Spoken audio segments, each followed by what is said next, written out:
If you don't mind, I really want to start at 6. I know a lot of other people have other places they need to be. So people can just join. I know Mayor Cantor at some other um, forum this evening. So they apologize that they're going to be late. But with that said, I think we're just calling the meeting to order of the Special Advisory Committee on Economic and Workforce Recovery. And Mr. Manager, would you like to do the introductions? Thank you, Deputy Mayor Matt Hart, Town Manager. Looks like we have a number of folks here with us this evening. I know that Councilor Winograd will introduce our presenters at a later point, but from staff here this evening, we have Todd DeMay, our town planner, and we have Ms. Gorski, our economic development coordinator. We also have Ms. Kraus, our health director. I think that completes the staff team, Deputy Mayor. Thank you, Mr. Hart. We'll just continue with the agenda, and we'll go to our health director, Amy Kraus, for an update on the situation in the district. Thank you. This is Amy Kraus, Director of Health for the West Hartford Bloomfield Health District.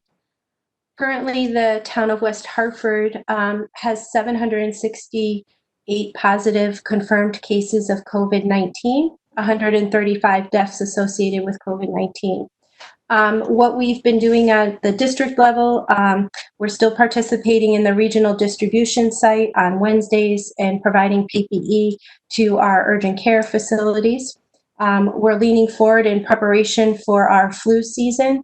We are doing our first drive-through flu clinic this fall, so more to come on that. We are still continuing our efforts with our COVID activities with our partners, the police department and our fire department, and reminding people that they should have a mask on when outside in a congested area like the center and Blueback. We are reviewing Board of Education plans for back to school, and we're also been providing assistance to our leisure services department with summer camps and any questions that come up regarding any questions on any ill family members or campers or counselors. So we've been actively participating in that. I do want to just quickly give everybody an update on the rat activity. As you are aware, the health district and the town have been receiving numerous calls regarding the rat activity. So what the town and health district have done is we've taken a look about probably a handful of streets. The town and health district sent out the health district did send out a notification letter to 300 residents asking them to take a look at their properties, eliminate food source, water source. If you see evidence of rodents, to please contact the services of a licensed pest management company. We did have staff, particularly out there in the area today, in Lynbrook, Hammock, Fox Meadow, and Webster Hill. Tomorrow we're headed out to Boswell, and we also did take a look on Robin Road today. Again, looking at activity. We still are seeing some activity along the embankment of Fox Meadow, specifically Trout Brook. So we've asked some property owners to, again, contact a pest management company. We're reminding residents to please do not feed any wildlife. If they have bird seed, to please, remove it. If they are doing composting, please do not put food waste in the compost pile. Again, we're trying to mitigate the situation, so removing the food waste is very important. We are going to continue to work with the town on some construction activities that are planned. We are awaiting a report from a pest management company that the town did have as a vendor. And again, we've asked, there is some construction work through CMG that's supposed to happen. And so again, we're asking for an environmental assessment to make sure that they have a pest management company in place in case there is any construction activity that would cause the rodents to move further. So again, we are surveying the properties. We've asked residents to contact us. We would be happy to come out on site. We were out there again today, like I've mentioned, and I'd be happy to answer any additional questions that people might have.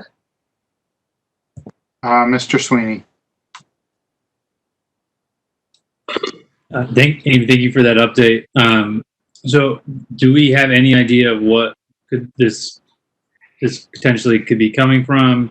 I know that there's been a lot of theories being thrown around that seem to be a little bit shooting from the hip, but I don't know whether they are magically coming out of the air. But I'd love to hear your thoughts on that, and just if we could also just talk about why they're probably not some of these other ideas, just so that the public is aware of that.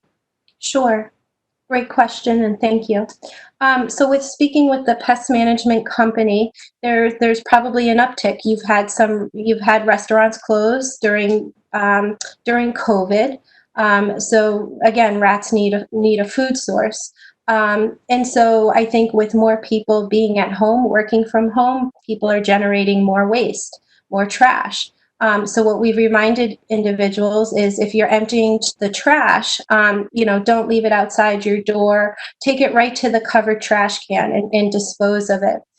Don't leave it out, because rats will go to that. If you have animal waste outside, if you have a dog, let's say, to pick up the dog waste as soon as the dog goes to that. Don't leave it, say I'll get it later. So these are all measures. So I think, again, with more people being at home, our restaurants closing for a period of time, I think those are all key factors behind this. I think West Hartford is a growing town. So again, our population has increased. We're generating that waste. So it's really, how are we getting rid of that waste quickly enough? Making sure our property maintenance code is being enforced in our community standards code. So those are all great examples on what we're doing in this area. Mr. Sweeney. Sorry, Amy, I'm probably gonna have a few questions for you, because I've been added to the email chain of that neighborhood about some of the issues that are going on. So is there, why is this neighborhood, do we know any reason why this neighborhood or other neighborhoods? It seems to be that, there are interesting offshoots, because you said Robin Road had also reported that, that is, obviously somewhat in the area of Trout Brook. But it seems to be really that Montclair, Fox Chase area right off of Trout Brook. There hasn't been any evidence you've seen that's coming from either the disruption that they've seen through the bridge that is probably coming from that area, or anything. What have we heard from the NBC? Yep. So rats are hoarders. They need to hoard their food. And so what happens is rats travel 50 to 150 feet of their nests. And so I think with some construction activity, but also they need a food source. We did observe, again, bird seed out. We did observe people leaving food out for wildlife. So again, we are encouraging get rid of the food source. With speaking with some residents today, they've seen a decrease. One resident mentioned to one of my staff that they haven't seen a rodent in about 3 weeks. That was along the Fox Meadow area. So we do have residents that have reached out to pest management companies. And again, we're encouraging that. But I think, again, with removing the food source, it's hard. You have Trout Brook right there. Trout Brook is a water source. We do see the burrow holes in the embankment. I don't want people either to be confused between muskrats versus rats.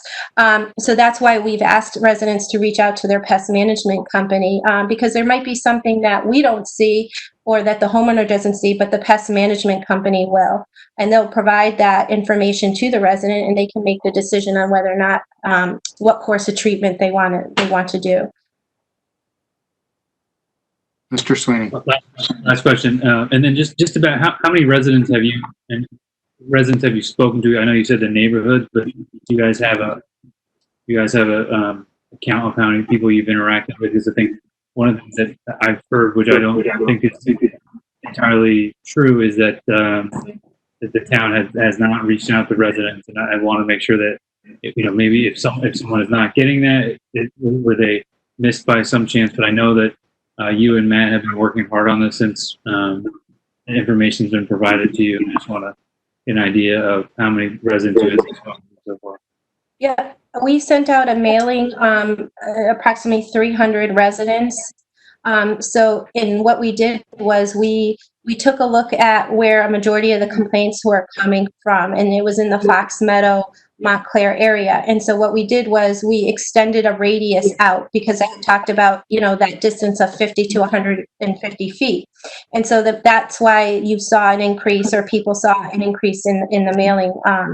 However, if residents have not been contacted and they do see signs of rodents, I would encourage them, they can reach out to us. We'll come out and take a look. Like I've mentioned, we have inspections set up tomorrow for residents that did reach out to us. So total number of people that we've probably made contact with, it would probably be in between 15 to 20.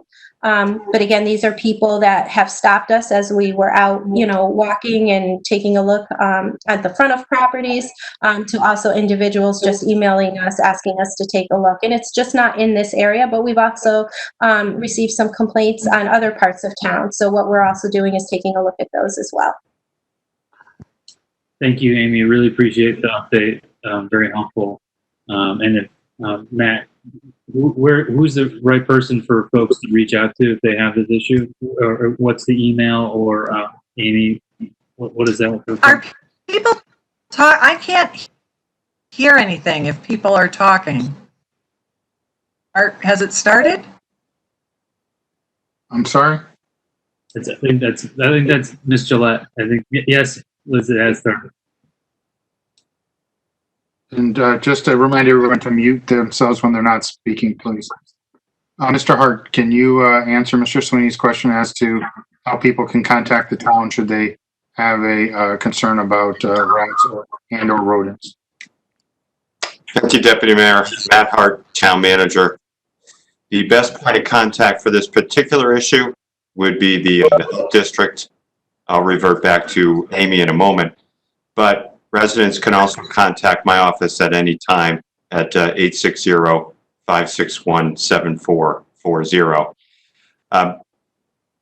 Mr. Chairman, I'd like to turn back to Ms. Kraus and ask her if she could provide the contact information for the district, but also talk a little bit about the investigation her staff conducted of the former UConn campus. And then I also think we sent out approximately 300 letters to area residents. So through you, Mr. Chairman. Thank you, Mr. Hart. Ms. Kraus, can you respond to the contact information as well as some update on the situation at the UConn property? Yes, thank you. Amy Kraus, Director of Health for the West Hartford Health District. So the first question, individuals can reach out to the Health District. Our number is 860-561-7900. Hi, has the meeting started? I have no audio. I can't hear anything.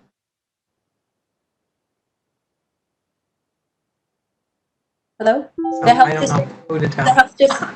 And I can't watch it on TV. Also, Excuse me, Rita, can you please contact Ms. Gillette and see if she can find, Mr. Dumais is already doing it. Thank you. and the Health Sorry, District Ms. Kraus, go ahead. Yep, thank you. The Health District also has a district website, which is whbhd@westhartfordct.gov. And again, that email would come directly to me. Our staff has been out to investigate the old UConn property numerous times. Once prior to the grass being cut, and then quite a few times after the grass has been mowed. And I'd be happy to report at this time that there is no evidence of rodent activity on the property. We did not see any droppings, any burrow holes, any rat paths. We did see bullfrogs, and then residents obviously walking, but we did not see any rodent activity on that property, so I'm happy to report that to you. Thank you very much. Anything further, Mr. Hart?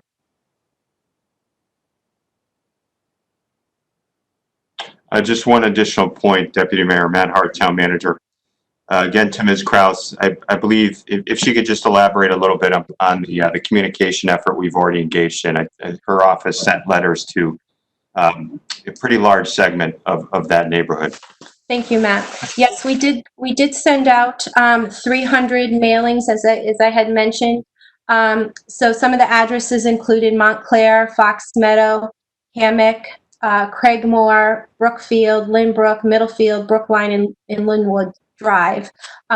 So again, we were looking at notifying property owners, educating them on the property maintenance code, how to mitigate rodent activity. We did receive a few mailings back, and our staff will be hand delivering those letters. Again, this is an education opportunity for our residents on how to mitigate, removing the food waste, taking a look at your property, making sure that if you have holes in any foundations that you're sealing those up and you're eliminating any source. Rodents need food and water. And so again, that's why we're asking residents to take a look at that. And we would be happy again to come out, and we're encouraging people, if you have any questions, to please contact us. But that letter did go out about 2 weeks ago.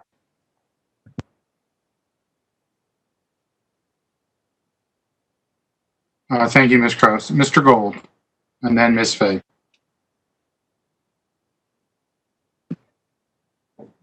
Thank you, Mr. David Offen, through you to Amy. Amy, thank you for your report, very comprehensive. A couple quick questions. I just wanted to be clear about something.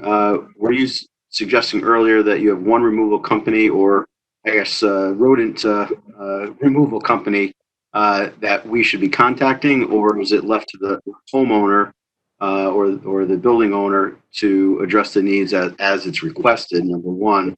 Number two, have any rats actually been captured and disposed of, and whether or not they've been tested for any sort of disease that the rats might be? While you mentioned you reached out to 300 or so homeowners, have we concentrated maybe in some of the higher density areas where there's more people living collectively, where there are dumpsters and trash happening in those locations? Thank you. Thank you, Mr. Gold. Ms. Kraus? Yep, thank you, Mr. Gold. So right now, the town has hired the Pest Management company through their vendor list. That was not done by the district. The district did request the town to do that, which the town did, and that's the report we're waiting on. As far as rats observed, there were rats that were observed during the day. Yes, rats do carry disease. However, I have not tested any rats to see what viruses they've had, or done any testing on any specimens. It's not something normally that the health district would do. If I did that, I would have to get approval through the state lab. All our samples go to the state lab in Rocky Hill, but that's not something that we would test for. We do test for rabies, but again, that's a case-by-case basis, but not if for rats that are captured in a trap. Right now, I am not sure of any residents that have caught rats in traps. Right now, I think what they're doing is they're specifically using bait or an ultrasonic device. We are looking at other areas of town, the higher density areas of town. We also this week are going to be notifying and reaching out to our food service establishments again, making sure that now that they're opened and up and running, that their pest management plan is in place. I hope that answers your question. Thank you, Mr. Gold. Ms. Fay. Yes, thank you, Deputy Mayor. Through you to Ms. Kraus. Really quick question. So one of the issues with the whole problem was that the mail wasn't being delivered, and they had asked residents to put up on the street mailboxes. Can you tell me if the mail's resumed yet? Thank you, Ms. Fay. Ms. Kraus. Yep, thank you. We did receive notification from 2 residents that actually provided us a copy of the letter from the Postal Service. What the Health District did was we reached out to check on the validity of the letter and did not receive a phone call back from the Pest Management company. I am not aware yet if the residents are receiving their mail. I know that they were asked to place a mailbox at the end of their property, but I have not heard anything further on that through the Postal Service. Ms. Fay. Thank you, Mayor. Just as a follow-up, is that something that the post office could decide on their own, that they can mandate residents to put, by the curbs, the mailboxes, when they've always had, in the home, at the house delivery? Or would a better solution be just for the customer to go to the post office and pick up their mail until the problem's resolved? I think it's to start a precedent. I think that's one of the things people are worried about, that these, by the street mailboxes will start to, permeate the rest of the neighborhood. Thank you, Ms. Fay. Ms. Kraus, any response? Yeah, I can't comment on that. I do know there was an area of town where people were encouraged to place their mailboxes. This was pre the rat situation. I don't know, maybe Mr. Hart might have more information on that, but I am not aware. Thank you, Ms. Kraus. Mr. Hart, do you have any more information with respect to mailboxes in the United States Postal Service? Matt Hart, Town Manager. No, Deputy Mayor, I do not, but that is something we're going to continue to follow up on, just to make sure the right protocols are being observed. Thank you, Mr. Hart. Is that okay, Ms. Fay? Thank you. Anyone else have any more questions for Ms. Kraus at this point? Seeing none. Thank you for the update on COVID. And I think the important part was the 3 W's. Wear your mask and be social distance. Where you stand, and just everyone be safe. I think that's really, really important. We're not out of the woods yet, as the rest of the country has demonstrated, and we were quite vigilant here in West Hartford. So that's provided us huge dividends. And thank you to the citizens of West Hartford for doing what's socially responsible during this pandemic. And thank you to the mayor for asking for a health update at each one of these advisory committee meetings. I think it keeps it in perspective as to why we're sitting around a WebEx call and not at a in-person meeting. And we just really need to be vigilant. So we've had a health update. We've talked about rats and rodents. We talked about the Yukon property. I know the agenda says economic development update is next. The manager has asked Ms. Gorski if we could move on to the item number 5, if that's okay with you. I texted him, he didn't respond. If you're not, that's fine as well. So we're going to go on to skip the economic development update, the town manager's report at this time. And we'll go to item number 5, which is discussion on affordable housing and housing choice. At this point of the meeting, my colleague, Mr. Winograd, will preside over this agenda item, because had we been meeting in person, this item would have been discussed in community planning, and Mr. Winograd chairs that committee.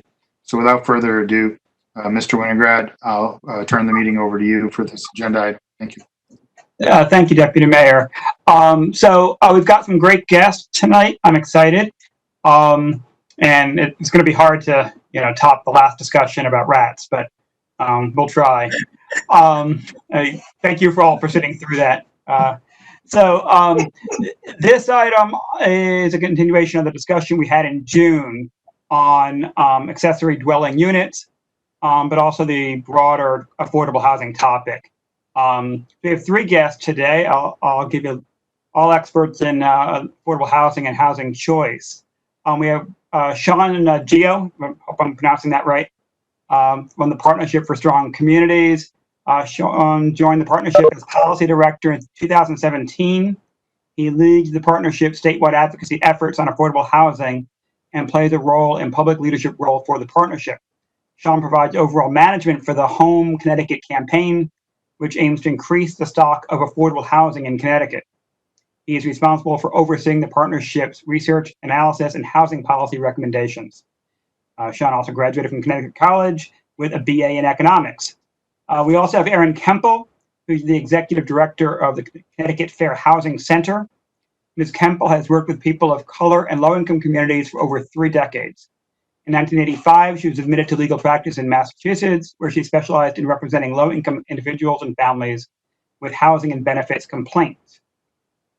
She then spent 14 years as a founder, legal director, and executive director of the Housing Discrimination Project, a private fair housing organization serving all of central and western Massachusetts. Since 2003, Ms. Kemple has served as executive director of the Connecticut Fair Housing Center. While at the center, she has advised state and local officials regarding the implementation of policies to overcome impediments to fair housing choice. Ms. Kemple is a graduate of Suffolk University Law School and the College of Holy Cross. And then finally, we have Darby-Hudgens, Connecticut Fair Housing Center. Ms. Darby-Hudgens has been with the center since 2017.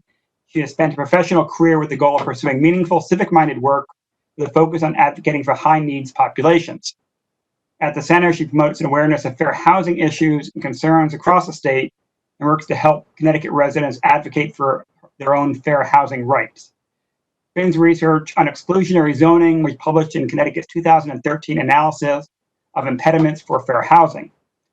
She has a BA from Trinity College and an MPA from the University of Connecticut. I want to thank the speakers in advance for their time and effort preparing for this meeting and appreciate their willingness to continue to advance open dialogue around housing affordability and choice here in West Hartford. I also want to thank Dwayne for his work bringing together this all tonight and his work taking charge of our video, the rest of this discussion. With that, I'll turn it over to Sean to begin the presentations. Thank you. Thank you for that nice introduction. Just for the record, my last name is pronounced Ghio, but I'm satisfied hearing it as Ghio too. It's you're not the first. I apologize, and I'm not shocked at all that I got it wrong. I'm used to that with my own name. Not a problem at all. Thanks for the invitation. We're really looking forward to this conversation. I'll just tell you quickly about my organization, Partnership for Strong Communities. We're a statewide affordable housing and homelessness advocacy organization. Been around about 20 years now, closing in on 20 years. As I said previously, I'm the policy director there, and I have a background as a town planner and working with community development, finance institutions. We're lucky in Connecticut to have one called LISC. That's where I've been worked in the past, and I'll actually kick it off right to I believe Erin's going to start. Correct me if I'm wrong, Erin. Maybe it's Finn. So if you want to take over, Erin. Thank you. Again, my name is Erin Kemple. I'm the executive director of the Connecticut Fair Housing Center. If we can go on to the next, I'm getting a lot of feedback. Is anybody else getting feedback? Okay, let me try. Can everybody still hear me? Yes? Okay. So we can go on to the next slide. So the reason that we're here tonight Everybody else is muted. we need to mute everybody else. Right. Thank you. So the reason that we're here tonight is we really want to talk about not just the way that West Hartford can get back on track in terms of economic growth and the growth of its community. As your health director said earlier tonight, Connecticut or West Hartford is a very vibrant and growing community, and I'm sure that some of that slowed down or stopped as a result of COVID-19. But one of the things that my agency, the Connecticut Fair Housing Center, and Sean's agency, the Partnership for Strong Communities, is trying to do is to make sure that the way that we are restarting our economy and the way that we are going about economic development doesn't reinforce segregation patterns. And so we're going to start with a little bit of history about segregation and how we got here. So the map that you can see on your screen right here shows how segregated Connecticut is. The darkest areas are 60% or more people of color, while the lightest area are less than 15% people of color. So you can see that there's a lot of segregation in Connecticut. In fact, Connecticut is more segregated than most communities in the southern part of the United States. And how we got that way is part of what we're going to be talking about tonight. So let's move on to the next slide. So one of the things that you can do, and my agency was actually looking at how does Hartford and Hartford County compare with some of the communities within Hartford County, and what you can see on the right-hand side of the slide is the statistics for Hartford County, which pretty much mirror the state of Connecticut. The percentage of people who are white in Connecticut is slightly higher than 63%, but that's pretty close. Number of people who are Black is 13%. Asian is 5%. This is all in Hartford County. And the number of people who are Latino or Hispanic, you can see in the very last row, is 17%. But if you look at the statistics for West Hartford, what you'll see is that West Hartford does not look like the rest of the county. In fact, West Hartford is 72% white, and less than half, only 6% people who are Black. Interestingly, the number of people in West Hartford who are Asian is 8%, as opposed to 15% in the rest of the county. And again, going down to that last row on the chart, 11% of the people in West Hartford are Latino, and 17% of the people in the county are Latino. So you can see that there is segregation in West Hartford. The West Hartford does not look like the percentages of people in the rest of the county. So go ahead to the next slide. Go ahead, Sean. Thanks, Erin. The next two slides, as we've been talking a lot more at state level and in a lot of communities about the role zoning plays in maintaining segregation, I looked at a few indicators to look for some correlations. And this first slide is the percentage of a town's population that is white, mapped against the percentage of affordable housing as it's measured by the state's affordable housing appeals list. So you could see the whiter your town's population is, the less affordable housing is in your town. So, and that's a fairly obvious relationship. Now, if you, just for you, for your reference point, I highlighted West Hartford in this chart, and you could see that is the yellow, larger yellow circle. So you can see West Hartford fits in with sort of the trend line, along with most of the state. So next slide, please. So I looked a little bit further, and I looked at, again, the percentage of a town's white population and the percentage of towns' housing stock that is single family, and that's as reported through the census. And you could see, once again, there's a obvious relationship that if your town is largely made up of single family homes, then your town is very likely to be largely made up of families that are white. And again, you can see West Hartford sort of sits it right in that trend line. Next slide. So then we look at there's some disparities in what's called housing tenure, the type of home that you occupy, whether a renter or owner occupied. And you can see on the left side, renter households. This is for the whole state rather than just West Hartford. You could see that Black households and Hispanic or Latino households make up a fair share, disproportionate share of renter households, disproportionate for the percentage of the overall population they represent. And in this chart, you can see white families as the gray represent about half of all renter households. And on the right side, you could see that owner-occupied white families are overrepresented, and Black and Latino households are underrepresented. There's fewer, based solely on their percentage of in the general populations, there's far fewer families, Black or Hispanic families that are homeowners. And next slide.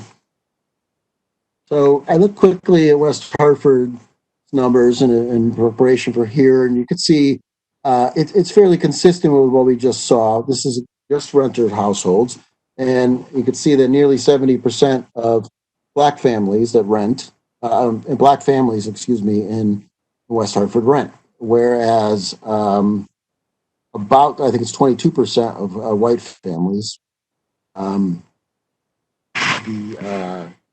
You can see about 22% of white families in West Hartford. Then next slide, please.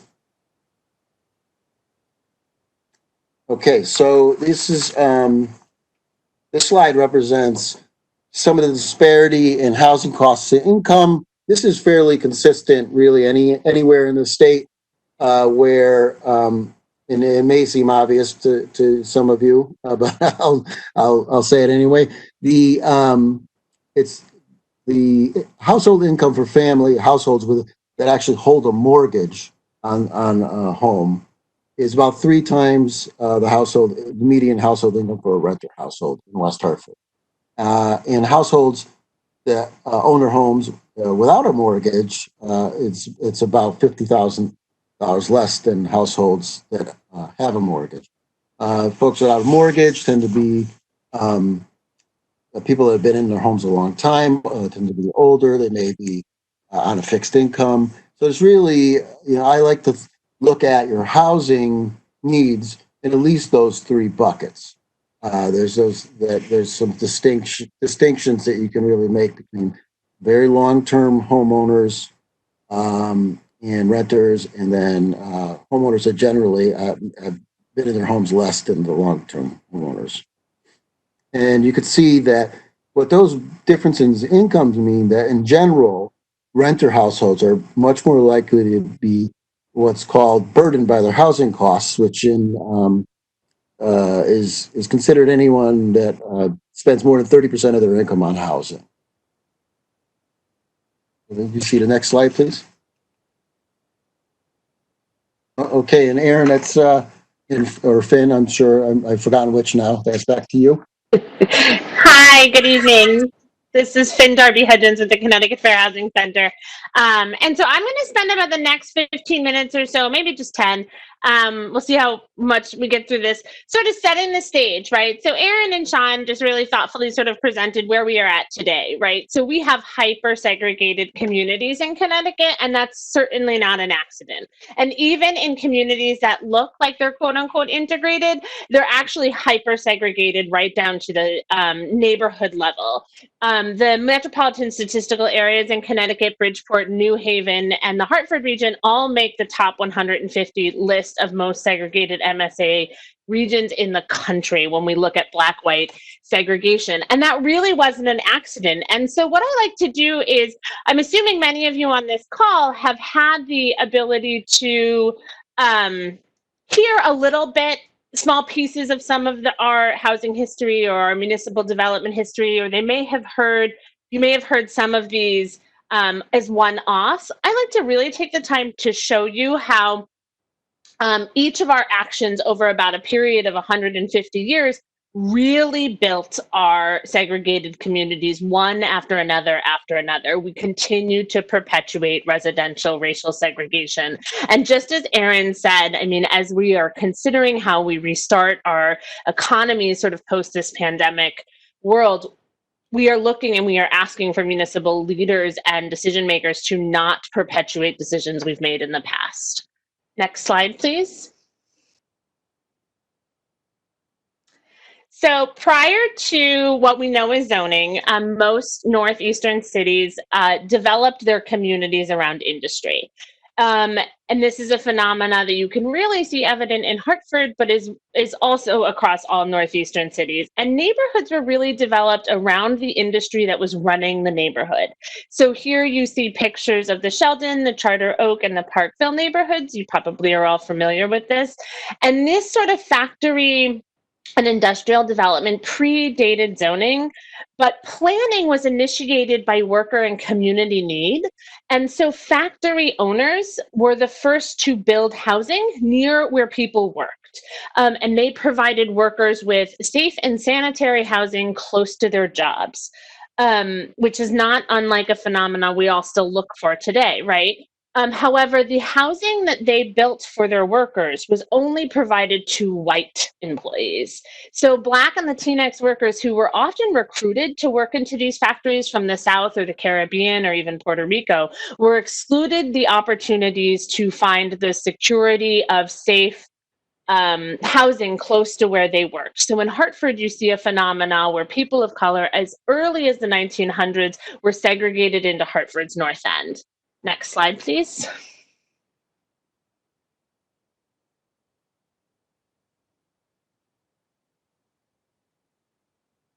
So the development throughout sort of the 1900s to around 1920 really very much geared around factories. And in response, as factory workers started to develop wealth, and were able to access housing opportunities outside of what was provided by their employer. And we also saw an increase in the expansion of rail, even really locally. Rail started to go out further to the neighborhoods. And so we started to be able to think about how we used our communities beyond where we worked. And the state knew that the communities would have to be planned. So in 1927, Connecticut passed the Zoning Enabling Act and provided the authority for municipalities to plan their communities. Almost immediately, what we refer to today as suburban communities began to plan their communities using the statutes enabled by the Zoning Act as early as 1927 and 1928. In the text right here, you see this is an example from 1927 West Hartford zoning regs that say while 3-family houses and apartment houses are not prohibited in the A, B, or C area districts, their erection will be for the most part be rendered uneconomic by lot area. So as early as 1927, communities outside of our urban centers determined that density and multifamily housing was considered uneconomic, it was undesirable, and this was immediate. This is not a phenomena that is new today. This has been perpetuated for, as we can see, over 100 or almost 100 years. Next slide, please. So after we collectively spent time zoning our communities where we intentionally segregated by housing type. We made neighborhoods that were single-family homes, and we made neighborhoods that were multifamily homes or 2-family homes. And so essentially we were segregating by economic class as well. When you segregate by type, the Great Depression hits, right? So immediately post our early planning, the country falls into the Great Depression, and the federal government has to decide how they're going to protect all of these newly developed communities. And they have to decide how they're going to save the many, many, many hundreds of millions of homes across the country from foreclosure. And so they create an agency called the Homeowners Loan Corp, HOLC, which was an arm of the Federal Housing Administration. They told the Homeowners Loan Corp that they were going to get into the mortgage business for the first time. They had to save homes from foreclosure during the Great Depression, but they had never done this before. And so they did not know how to make sure that the loans that they were going to back, that the federal government was going to back, that was going to subsidize, were secure. Were they good investments or risky investments? And so the Homeowners Loan Corp went around and graded neighborhoods on foot. They graded neighborhoods in 4 distinctions, and neighborhoods that were non-homogeneous, meaning that they were of more than one race, or they were home to predominantly Jewish families, or home to anybody who received any sort of state or welfare subsidy, they were immediately downgraded. And this was regardless of the quality of the housing that was available in that neighborhood. Frog Hollow is actually a really good example of the impact of redlining, in addition to the Hartford's North End. Frog Hollow was entirely built by 2 developers, 1927 to 1932, and it was graded level 3, or just the level above the worst level, in 1937. So the housing was new, there was access to rail, and there was access to jobs, but because there was a presence of families, the neighborhood was downgraded. Redlined neighborhoods have yet to recover.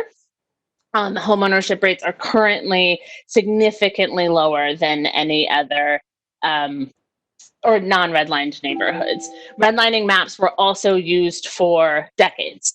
So while the practice was no longer implemented by the federal government, like most discriminatory policies and practices, even when they're outlawed, they don't end. Redlining maps were used by insurance companies, banks, well through the 70s. Next slide, please.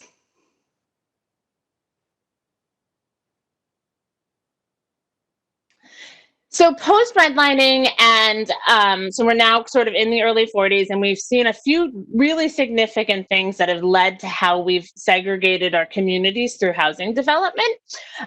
We get to the 1940s and the beginning of the World War II, and another huge cry for housing development, right? We need workforce housing, and we build a ton of it. Across the state and across the country, we build a ton of housing. Again, we exclude Black families from workforce housing opportunities. At the same time, we're starting to see another uptick in suburban development, so development just outside of those urban areas. And this, again, sort of one earlier, this is even pre-ish World War II and during early World War II, this is, again, a lot of development that was heavily subsidized through federally backed loans. And so there was a push to make sure that this type of development was secure investment again, and there has been a continued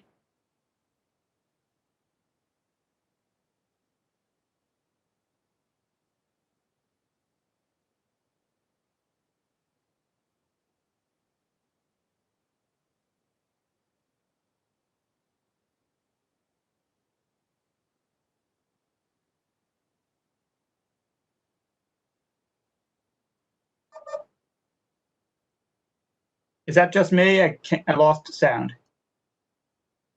I did too, Ben. No, I think we lost her.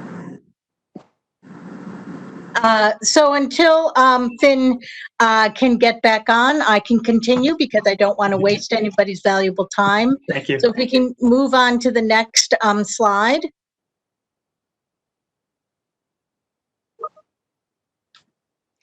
One of the things that Finn was just moving into was that the suburban development and the GI Bill sort of went hand in hand.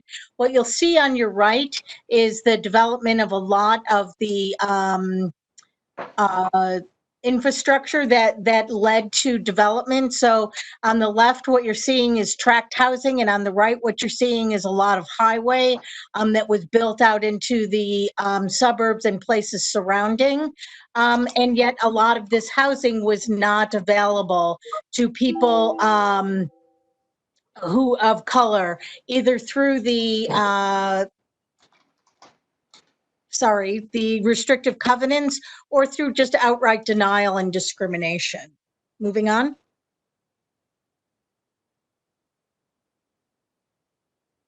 So what we have and what this lays out is the kind of 4 stages where we were able to, as a country and through policy at the both federal, state, and local level, continue to segregate people based upon their race. So it started with worker-built housing that excluded people who are not white. It moved into the Homeowners Loan Corporation, which did the redlining. The post-World War II development was subsidized with federal money, but often explicitly excluded non-white families. Moving on to the development of highways, and at the same time, the urban renewal, which decimated white urban neighborhoods. So moving on. And I'm going to let Finn go back and finish up this portion before we bring you all the way to where we are today. Great. Sorry about the internet connectivity issue. Anyway, so as Erin explained, we spend about 50 or 60 years really gearing up to how we are going to sort of future plan our cities, right? And in the 1960s, throughout the 1980s, this actually started mid-1950s, through the 1980s, the country is in this tremendous can-do spirit, right? This ability that we can do anything we set our minds to. I mean, even the construction of highways was quite a feat. And so we believe as a country, and as even the legislation states, that it's time to clean up our cities. And so we provide billions of federal funding for what we call urban renewal. And the policy was specifically intended to be public clearance of our slums, quote unquote, and for private development. And the belief was that urban renewal funding and urban renewal projects would invite private investment into the areas that they demolished. And we see urban renewal across the state of Connecticut and across the nation. You see it in Hartford and New Haven and in Bridgeport, Willimantic, and New London. It displaced thousands of residents, predominantly Black and Latino residents. Housing was only ever replaced 1 to 3 or a 3 to 1 ratio of urban renewal projects, and really was predetermined by the decisions we had spent 60 years making, right? So we had really, really segregated our communities and then invested in white communities. So when it came to time to decide what neighborhoods we were going to decimate and what neighborhoods we were going to level, it was clear it was going to be the communities that we had spent 60 years ignoring. Next slide. And so this is a picture of a New London zoning reg, and this also really impacts urban renewal. This is a 1960s zoning map, and for those zoning experts on the call, should be able to really tell where there is limited density in single family homes to the left of your screen, and where there's higher density, and that density distinction is also the racial segregation in this community in New London, even today, even though this is a 1960s zoning map. And when I met with Spencer Lancaster, who was the first African-American first selectman in New London, while doing some research on this project, he started talking about the residential segregation. And without looking at a zoning map, he says to me, there were no Blacks living south of Willits Ave. There are no Blacks living that far south. And what you see is Willits Ave is actually the dividing street between multifamily housing and single family large lot zones. Next slide.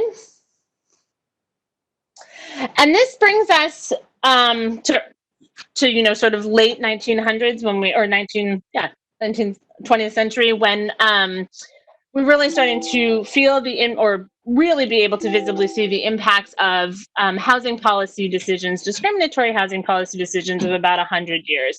And we start to see the impacts of what happened with urban renewal projects. This quote by Tom Condren, I think, really explains it all for those of you who followed his work in the Hartford area. He sort of asks what went wrong with Constitution Plaza. Did sensible people really mean to build a sterile 9-to-5 suburban style office park, mostly disconnected from the downtown it was supposed to revive? The project was supposed to be connected to Main Street by a pedestrian ramp. It was supposed to have housing, and it was supposed to generate economic activity in the surrounding blocks. But none of that happened. And I use Constitution Plaza as sort of our final example before Erin is going to really take you into what happens in current day, as explaining to you that the decisions that we have made in housing policy and in development have led to extremely hyper-segregated neighborhoods, and planning our cities for the people who work in them and not the people who live in them, and not providing space anywhere else for Black and Latino families outside of urban cores. So Erin, I think you're going to current redlining. So where are we today? Let's move on to the next.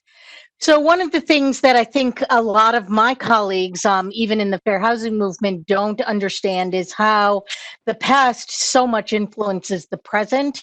And what we are here to tell you today is that if we don't make different choices, it's also going to influence the future. So in the 1930s, when redlining was invented, there was explicit racial language used to determine a neighborhood rating. So the presence of people who were foreign born, the presence of Negroes as it was used at the time, all of that resulted in a downgrading of the town. And if you think about those earlier redlining maps, to the left of the map was West Hartford, where it was all green and blue, and to the right was Hartford.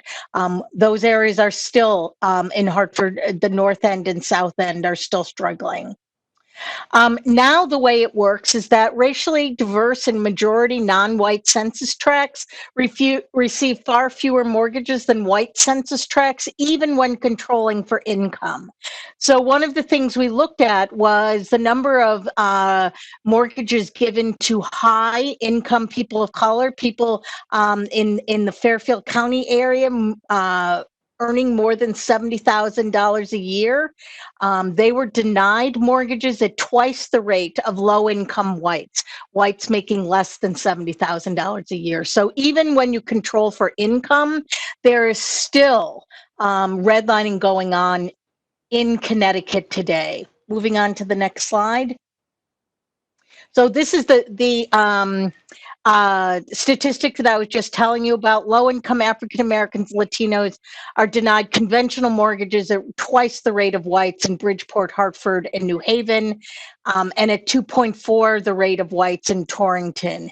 Even middle-income African Americans and Latinos are being denied mortgages at more than twice the rate of whites. So again, controlling for income, we still see high numbers of people of color being denied mortgages. Go ahead. We were wondering if this was simply a statistic or if how this actually played out. How did this statistic come to be the reality? So we did something called fair housing testing, which means that we sent in people who were similar in every way, except for their race or their national origin. So they had similar amounts of income, they had similar credit reports, they had similar work history, they had similar amounts down payment. Person of color was slightly more qualified in that they were making more than the white tester they were paired with.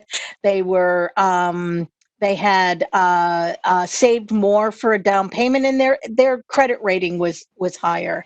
And yet people of color were still treated less favorably than whites in 53% of the tests. In one test, for instance, and this is just an example of the kinds of coaching or lack of coaching that sometimes happens, where the African-American tester was told that her student loans were a problem. And the white tester was not told this, even though the white tester owed more than the African-American tester. The Latina tester was told that the branch she went to did not do mortgage and they couldn't give her any information.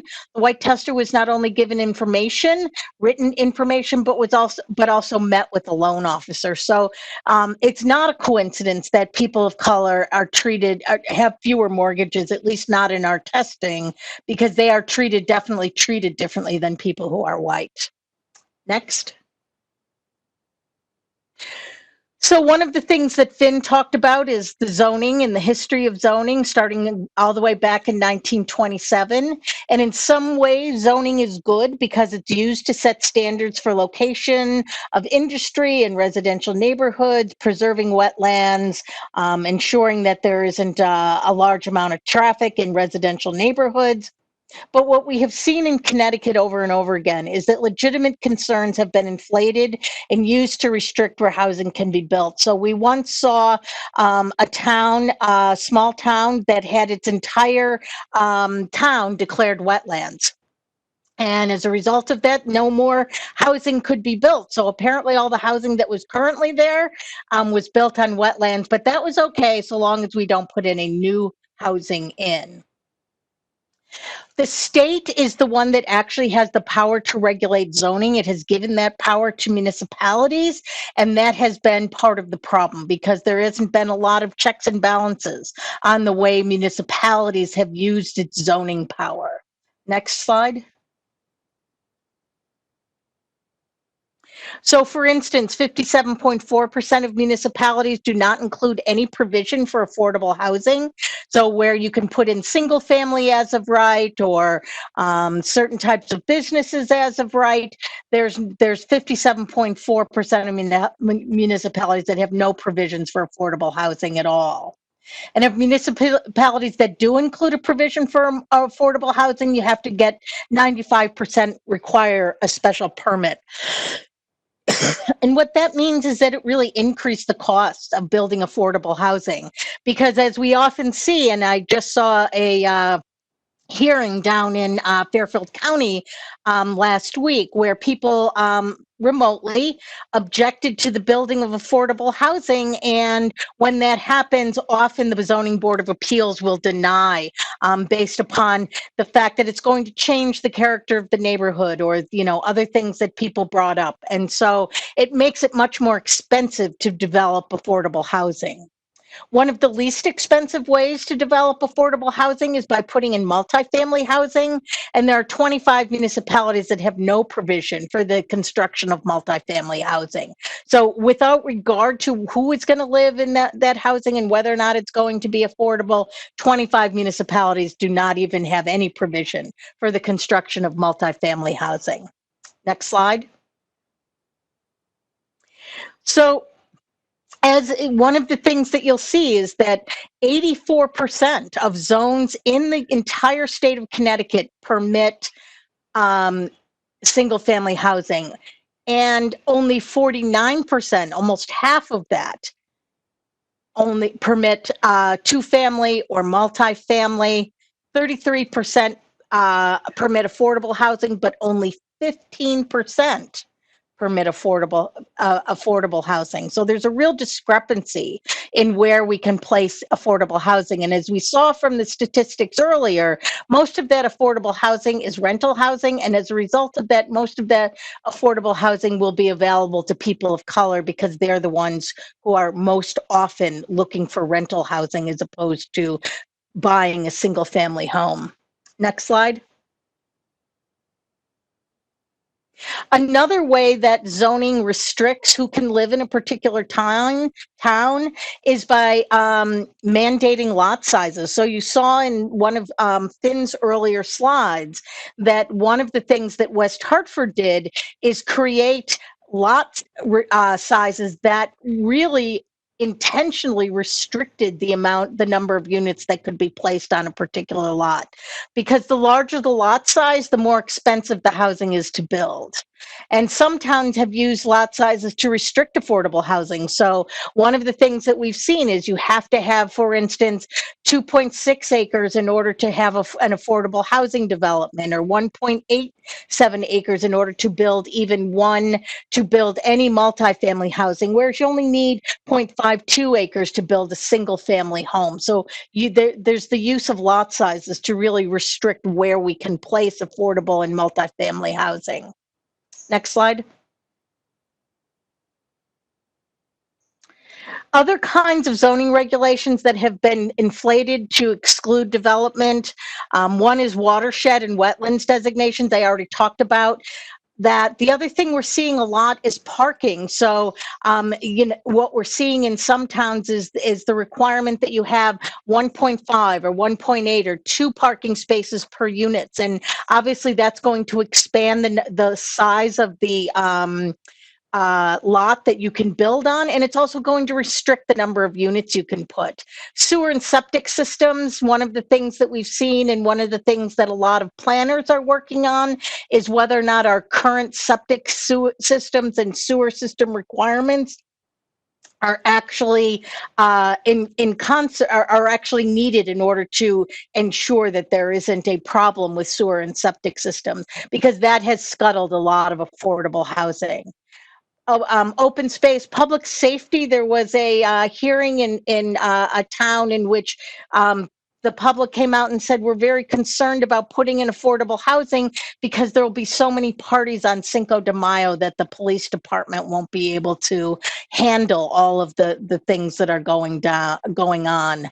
Occupancy restrictions is another thing. So one of the ones that we've seen often is 2 people per bedroom, or there's a community in Connecticut that has a 1+1 rule, which is 1 person per bedroom plus 1 person. So in a 2-bedroom and it only applies to apartments.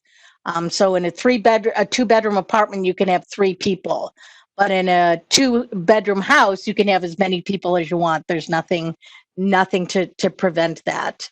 And also just special permitting that's needed in order to approve development of affordable or multifamily housing. Next.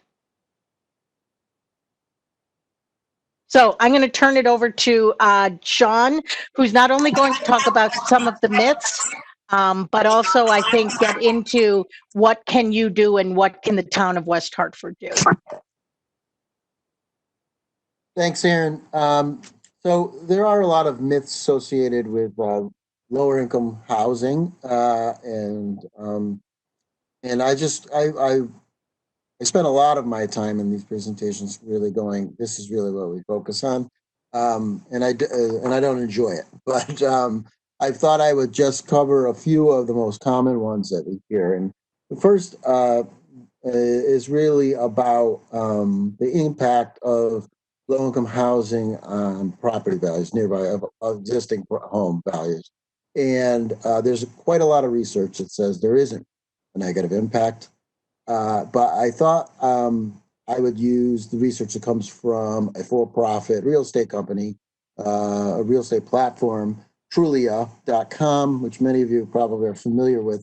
And they did a study a few years ago. They looked at low-income housing developments across the country. And in select metros, they did a very deep dive. This is for Fairfield County in Connecticut. And they through transaction data on real estate transactions, they found that there really is no significant difference in home value appreciation, whether the neighboring homes are very near or further away from low-income housing developments. Next slide. And just to say, I would say that relationship is true across the country in their findings. And so another one often is, and I don't know if this is an issue in your town, school enrollment is a big concern that people are concerned about multifamily housing, bringing a lot of school-aged children into their school system, and setting aside the distasteful argument that we would like to exclude other families from enjoying the same educational benefits that we've been able to experience. In fact, it is completely false. And before looking at the data, we can easily, I think it's fairly logical to understand that a 1-bedroom apartment or even a 2-bedroom apartment will generate fewer school-aged children and than the comparable single-family home in West Hartford or in any town. And there's a sort of a landmark study back in 2006 from Rutgers really bore that out. You could see here that per unit, depending on the bedroom size, you get fractions of a school age child. Very small number of school age children live in one bedroom apartments. And I know West Hartford, I believe you've actually done some of your own studies around that for real data around your own developments, and the town of Fairfield does this annually, and their findings are, I think, consistent with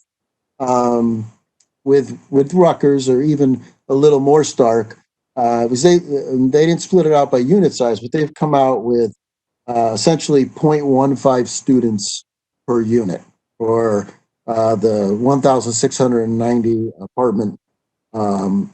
apartments that they collect data on for the school system. So the next slide, please. So this is I as I mentioned earlier, I'd worked as a planner in Massachusetts. Massachusetts has a similar affordable housing law to Connecticut.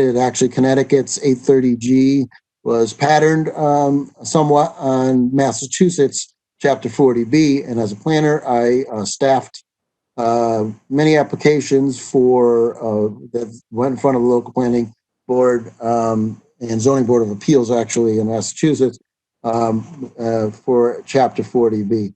And what this chart scatter plot shows is this really fascinating study that was done just a couple of years ago that looks at there was a statewide referendum on whether Chapter 40B was good policy or not, whether the state should be overturning it. And broadly, it was supported, very broadly. And these researchers took the voting results from a series of municipalities in the greater Boston area, and then they studied the comments that people made, at the public hearings for multifamily housing developments, which were exceedingly negative. And then they mapped that. So you can see, hopefully it's clear from here, that what I took away from this is there's a unspoken and unattended general support for expanding housing opportunities in communities in the greater Boston region. And perhaps we could generalize that to Connecticut. Maybe not. You can decide that yourself. But that general support does not show up to public hearings. And I know I don't have to tell any of you, in addition to being staff, I served on in Massachusetts called Planning Board, and the people that turn up are the people that are unhappy. So, but unfortunately, I think they have and this is what this study showed, is they have a disproportionate impact on land use decisions.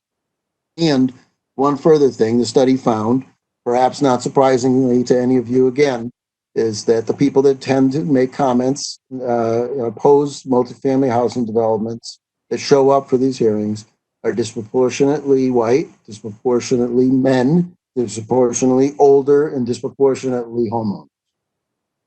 Next slide. So what can we do? We've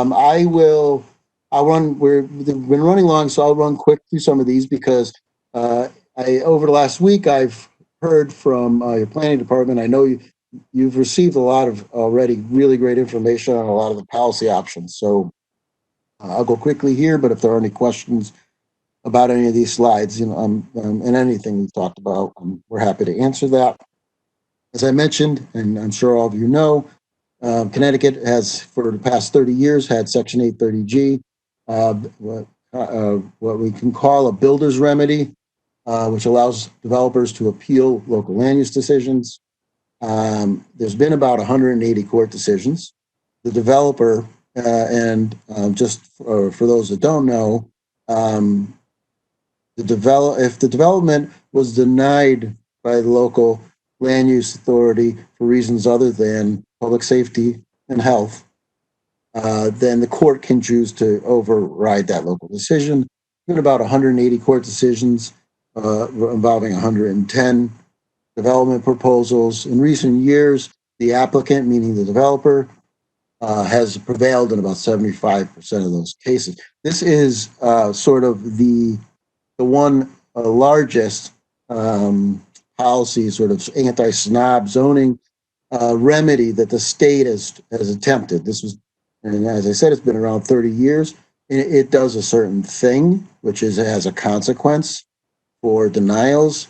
It is not, in my opinion, meant to be a broad-based housing production tool because it is developer initiated, and towns only see this kind of development where there's a market for multifamily housing. Next slide.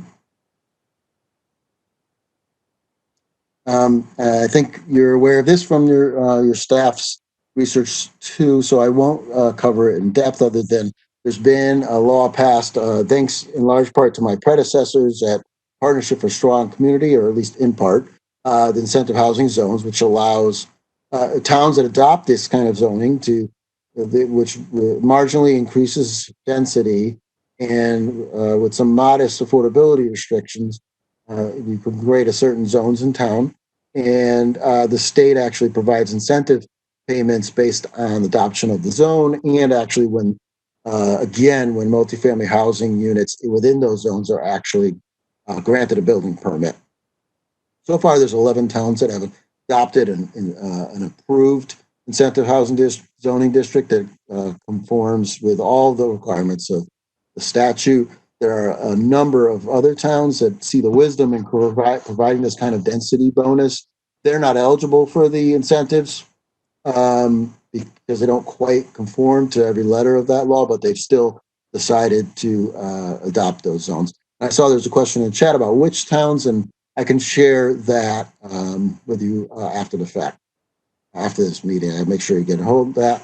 Affordable housing plans, there's a requirement, it was passed in 2017, that all municipalities have a affordable housing plan in place and have it updated every 5 years.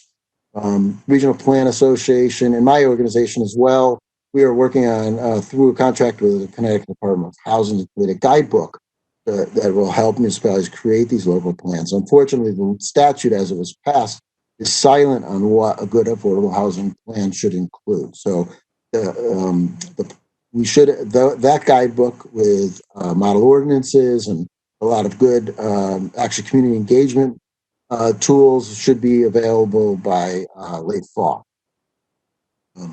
Next slide, please.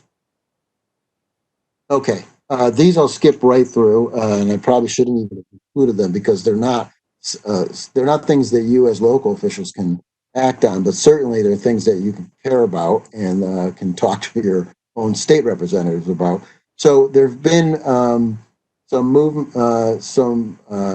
bills at the state level, and part of what the partnership does, and also the Connecticut Fair Housing Center, is we lobby on behalf of expanding housing choice and fair housing in the state. And this is a bill that's been worked on from a broad group of advocates for a number of years now, and makes some modifications to the zoning enabling statute that Finn mentioned earlier in her presentation. If anyone's interested in the actual text of the bill, I can make that available. It was given the abbreviated session in 2020 because of the pandemic. The bill has not gone past.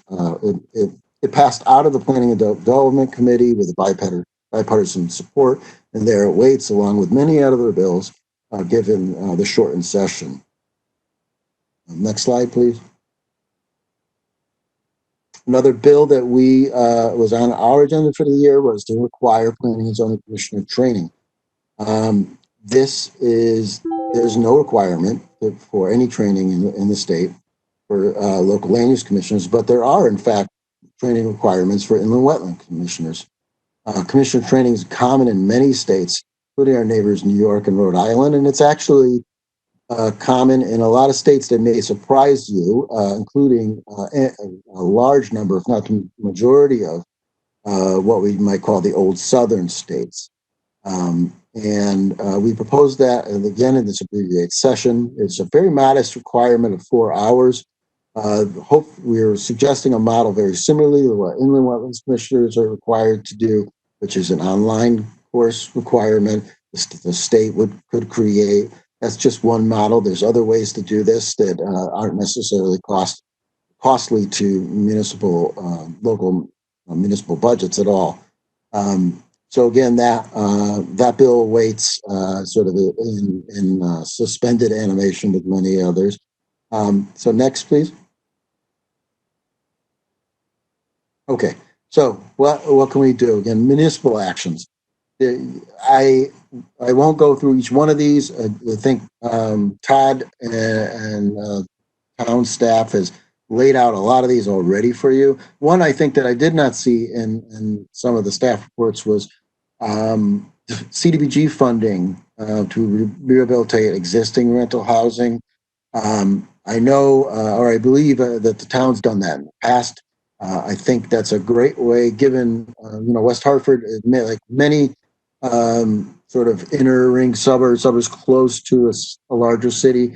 A lot of the multifamily housing stock you do have is in smaller properties, 2, 3, 4 family homes that were built perhaps as much as a century ago and are often in great need of rehabilitation. They're likely to be the units in your town that,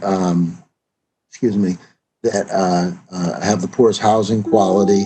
I think CDBG's funding is used very successfully in a lot of communities. It's limited, of course. There's not, it can't do everything, but it's a great way to rehab existing rental and also to add affordability restrictions at the same time to sort of incrementally increase the amount of affordable housing stock in your town and not have it concentrated in one development.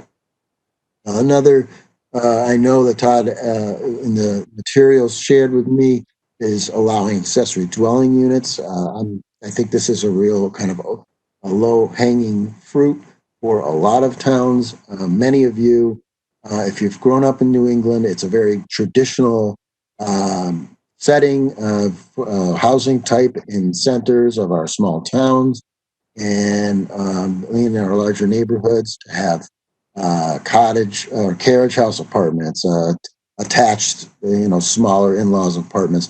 This is a housing form that generally can fit in very well into the neighborhoods. And we're seeing a resurgence of allowing the accessory apartments as of right in a lot of communities across the country. So I think I'll move ahead at this point. Next slide. Yeah, and I mentioned some of these. There's I'll just quickly say there's been a lot of conversation around, at least for me as a housing advocate, I've heard a renewed interest in talking more about exclusionary zoning because of all the Black Lives Matter protests, and there's just a renewed consciousness around issues of race, and many people are making that connection between racial segregation and housing that we've been talking about. And there's some state level advocacy going on. There's a group that's formed, and we participate in that, called Desegregate Connecticut. And they've put together an agenda. Some of those items that they're interested in are including these legislative actions, but not all. And they're all, that first item I have on that list, around 830G, that is not part of Desegregate Connecticut's agenda, so I really should take that out. No one's suggesting that. I think this list is really a menu of options that are available at the state level, and there's others. But and to me, it's a part of the conversation is a reminder that local land use controls are derived from the state, and the state created them, and the state can modify them. Next slide. So that's it for us. I don't know unless Erin or Finn have anything they want to add at this point. We're open to any questions you might have. Thank you, Sean. Ben Winograd, Town Council. Again, I forgot to mention we always have to identify ourselves for these kind of hearings. And thank you, Todd, for taking off. I was going to ask you to take off the share. I really appreciate the presentation. The history is important, and the wide range of possibilities are really essential for us to consider. I do want to give people a chance for some questions. We have on the call, we have our town council. We also have members of our TPZ, Liz Gillette and Kevin Prestige. And glad you were to get on, Liz. And I would like to start with you two with questions before we get to council members. We'll do it reverse order. At some point, I'm going to get people to go in reverse order of alphabetical as well, so that me and Chris can get a comment in early. But let's start with the TPZ and see if you guys have any questions on the presentation. Then I'll open it up to the full council. Liz, you have to unmute yourself. Hi, I saw your, Liz Gillette, Planning and Zoning Commission. I participated in the presentation you all did a couple of weeks ago. I have a question. Is in West Hartford, there's a feeling, and I don't think it's particularly wrong, that we are a fully developed inner ring suburb, and land is at a real premium, and people are building on postage stamps at this point. Could you discuss, beyond ADUs, but including ways that we can encourage more opportunities, more diverse housing without increasing population, as opposed to don't build a big place or bunches of little places to add people, but how to convert existing housing to make it more affordable? And I'd be curious what the thoughts are on that, because we don't really want to be a town of 100,000. So this is Erin Kemple from Connecticut Fair Housing Center. I think that there is no way to build new housing without increasing population, because if there was not a need for additional housing, then for people, then there wouldn't be any building.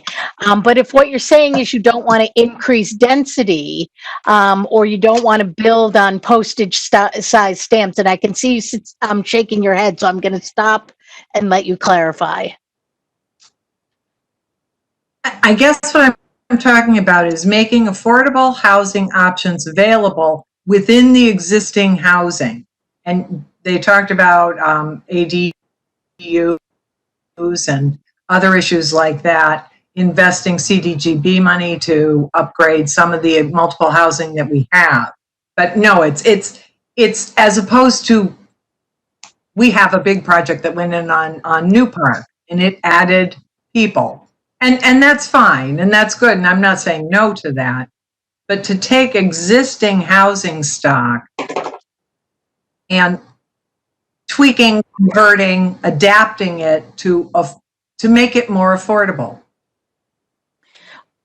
That was so one of the things that, thank you. One of the things that West Hartford has done over the past couple of years is to take over some buildings that had one use. And I'm thinking in particular of the Sisters of St. Joseph convent down near the corner of Prospect and Park Street.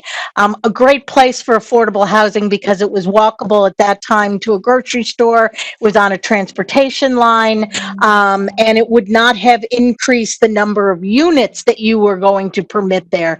And yet my understanding is, at least on the first cut and the first proposal, was that there was no affordable housing there. The other thing that a lot of towns have done is to take, because, and we're probably going to see a lot more of this, is to take office buildings that are no longer being used for office buildings. I know that I'm talking to friends around the country who are working for big companies where they are going to be working from home probably into the foreseeable future. And so that again would not require the building of new housing at all, but would require the reconstruction of housing. Certainly that's something that's happened in New York City. The other thing that a lot of smaller towns have done is to build up. And so where there has been vacant second and third floor floors of buildings that used to be commercial units, and maybe they're still commercial on the first floor, taking that second and third floor that is now either empty or no longer being used for commercial space, and putting in other kinds of putting in housing, especially housing that's affordable. But again, I really want to reemphasize Sean's suggestion about the using of the CDBG money, because one of the things that comes along with using CDBG money is a requirement that the owner keep the housing affordable for a period of time. So if a homeowner or a small landlord is using the money to make it a unit accessible, physically accessible to someone who's disabled, or remove lead or make other kinds of repairs, that unit in and of itself will become affordable as a result of the agreement of the owner taking that property, taking the CDBG money. This is Sean. I'd like to just add a couple of things that Erin said. One way is to increase affordability without necessarily increasing housing stock is to figure out how to that the town is being fair in terms of voucher use. Housing vouchers do not create construction. And I will defer to Finn and Erin because this is a big part of their work. And I think there's a lot of evidence that discriminatory renting occurs in very disproportionately in smaller multifamily homes that are owned by smaller landlords. That's a kind of housing stock that's very common in West Hartford, and there are probably things that the town can be doing to lessen the likelihood of that kind of discrimination. Source of income discrimination, that's called often. I had another thought which has since slipped my mind. So maybe, I don't know, Erin, if you have something you want to say about Sean, thank you, Sean. And one thing with the, we will try to go through me, just because with the Zoom calls, it gets hard to have a completely open conversation. If did anybody else want to comment on that question, or do we want to move on to another question? I don't see any hands. Any other questions, Liz or Kevin? Did you have any questions? Kevin.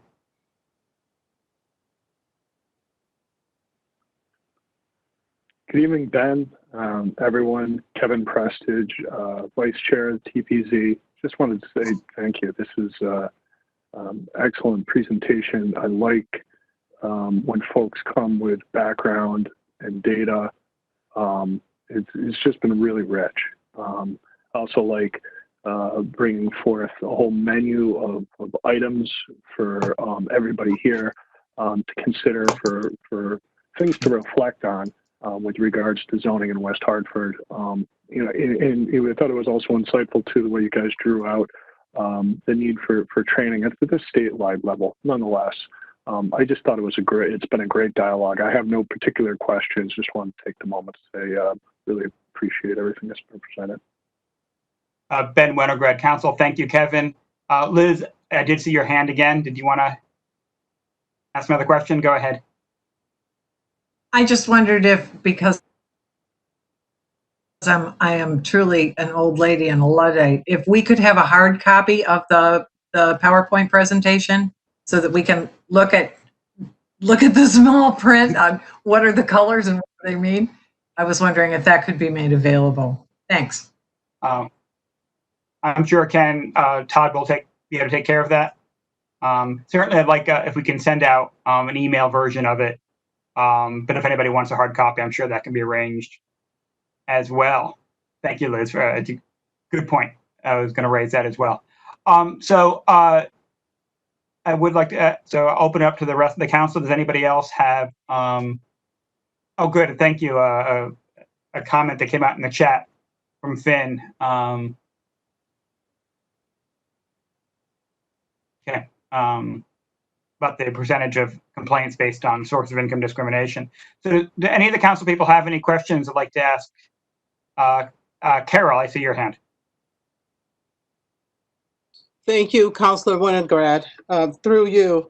So I'm not sure if I have questions, comments, but first to the presenters, I just want to say thank you for your presentation, how rich and just informative, the history, a lot of it I know, but just to actually see it in print and to just hear it formally presented is just, oh God, just so rich in and of itself. And just to see how far we've come, but we haven't really come that far.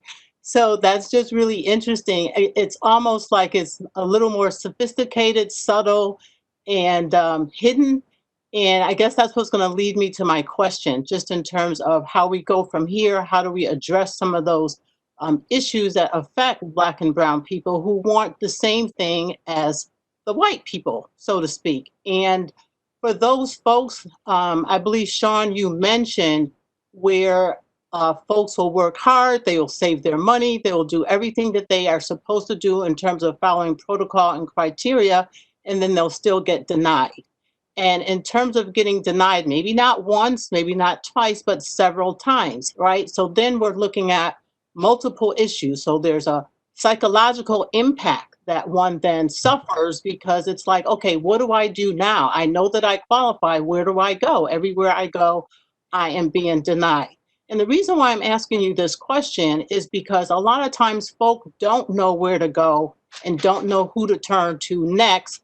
Without, if they go to an attorney, seek out an attorney, that's usually a lot of money that they have to pay out, and they don't have that money because now they're trying to seek housing or try to seeking some type of shelter where they can improve and sort of raise their level of where they are. So, and then the second part of that question, because you touched upon it just now in terms of the smaller multifamily housing where people are trying to gain entry to, and they may be in there for a year or two, and then that rent skyrockets and sort of takes them out of it. So with those two things, what do people do? What do Black and Brown people do? How do they then seek out the assistance that they need so that they can gain this access? That's my question. Hi, thank you so much for your question, Ms. Anderson. This is Finn Darby-Hudgens with the Connecticut Fair Housing Center. So I think there's general consensus of among all of us advocates that to end discrimination, it has to be reported. And so we encourage anybody during this process who has been a victim of housing discrimination during their housing search to report directly to the center. And they can even access, it doesn't necessarily have to lead to accessing an attorney and pursuing litigation, but it can lead to just simply having access to our paralegal staff and our fair housing specialists who can assist clients with things like gaining an extension on their voucher so that they can access their housing choice, right? So, or providing them with tips and strategies, right, for how to hopefully circumvent likely discrimination during a housing search. You know, we offer a lot of different training specifically to people who are seeking housing opportunities, and some of it's so tricky, and some of it is quite simple, right? So one of the things I always say is to make sure you never look at housing alone, right? Because it's so near and dear and close to our heart that it's really hard to be objective in seeking homes. So I always say to clients or potential clients, make sure there's somebody with you because they can get their spidey senses up, right? Because you're looking for your home. That's so challenging. But it has to be reported. It simply is the only way to end housing discrimination is to report it. And Erin put our info in our in the chat there, and I am really proud of our staff. We did not miss a day of work going remote, so we are still.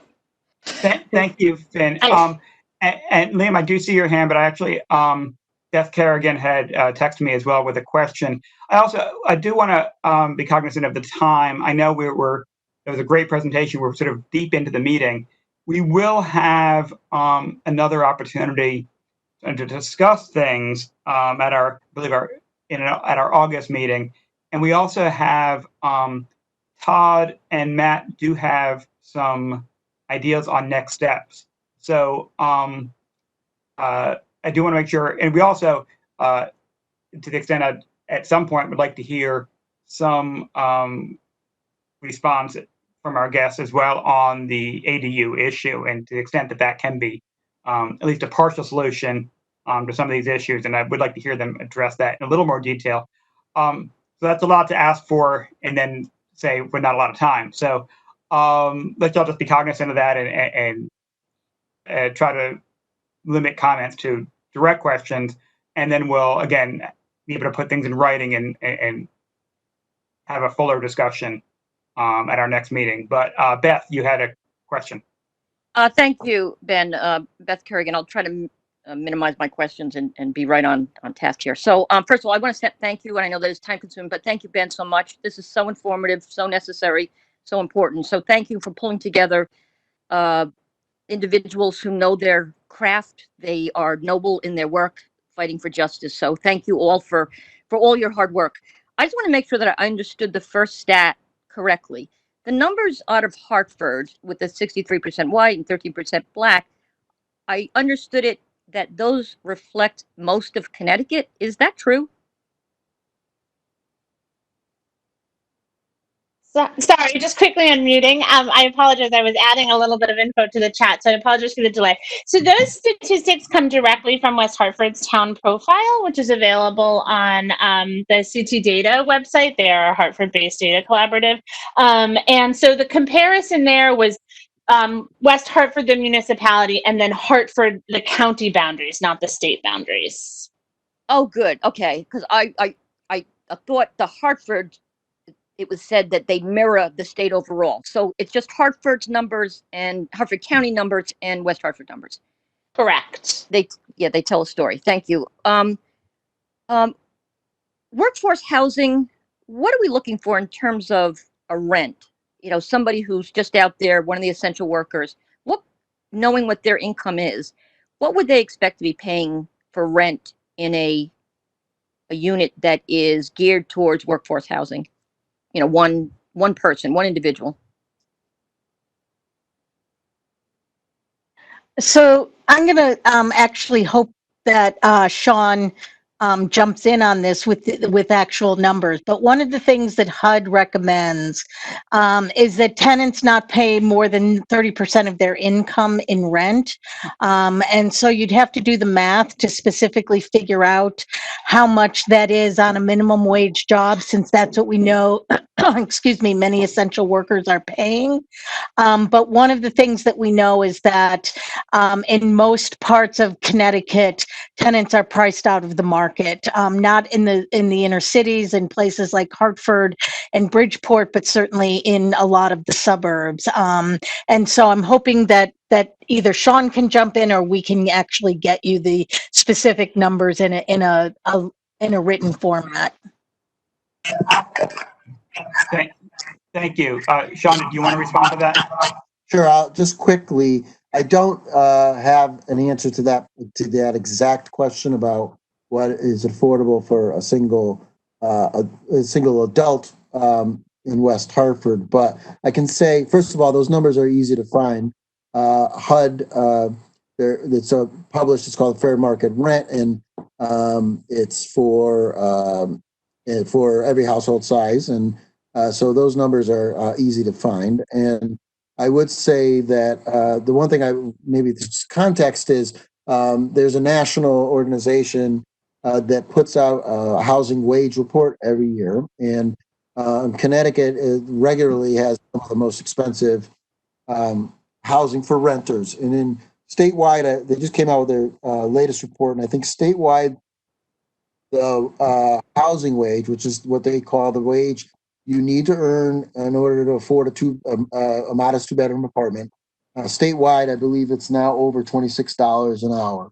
And it varies somewhat across the state. All the way, this number stuck with me because of its of what it is. For the Stamford Norwalk area, it's now two pennies shy of $40 an hour that's required in order to afford a modest bedroom apartment. So that doesn't directly answer your question, but it gets at the level of essentially to constrain the supply of apartments. More people need and want apartments than the supply can really provide, and therefore we have rents that do not line up with wages. And there's, of course, there's a large number of folks that their jobs do not, there's never going to be an apartment built cheaply enough for somebody working a minimum wage job in Connecticut to be able to afford that apartment. And that's where programs like rental vouchers, inclusionary zoning requirements, and other things are essential in order to affordably house those people. Thank you, Sean. Liam, did you, Ben Winograd, Town Council. Liam, did you still have a question? Yeah, thank you. Thank you, Ben. One, I also want to repeat, this has been a fantastic presentation. I especially like the input that you guys took to put right into this West Hartford plan with the primary documents that we saw with some of the West Hartford news. Really appreciate the effort on that to talk about West Hartford's history on Redlining. I do have a question that we've had a lot of conversations about this, and Councilor Kerrigan touched on this just a little bit, but could you guys briefly kind of run through the difference between big A affordable, little a affordable, and then workforce housing, and kind of how towns should distinguish between that and development? I'll take a at that. This is Sean. I would say, big A and little a affordable. That's a way I like to teach about it as well. And big A affordable is a housing that has some sort of restriction on it that keeps the rent affordable for families or households of a certain income level. And a lot of that depends on where the original subsidy came from government. Or there could be an inclusionary housing ordinance in town that says certain percentage units have to be restricted and affordable to families that say 80% of area median income. So that's capital A. And vouchers, mobile housing vouchers is also that. Small a are homes that are affordable, and that's what many of us live in. There's no subsidy. They're affordable to the present occupants of the home. And I would consider that if you meet what sort of the federal government says, you shouldn't be spending more than 30% of your income on housing in order to be able to meet your other expenses. So if you live in your home and you don't spend more than 30% of your income on your housing, I'd say you have a small A affordable housing. Okay, there's no subsidy about it. It's affordable to you. And the last question, workforce housing, is neither of those things. And it's kind of, if I'm being just fair and honest, it's a political sleight of hand. It doesn't mean anything. Okay, it doesn't mean anything according to HUD. It doesn't mean anything according to the state. It's a way for people to find capital A housing, affordable housing, palatable. But it's often meant I think, and again, not in a statutory sense, to mean housing for moderate income people, making perhaps 80% of what the area median income would be, or up to sometimes 120% of the area median income. But again, I think you have to ask yourself, why is workforce housing more essential to somebody, their status as a, quote, worker, more essential to their needs for housing? Housing is a need for all of us. So I'd encourage you really not to use that term.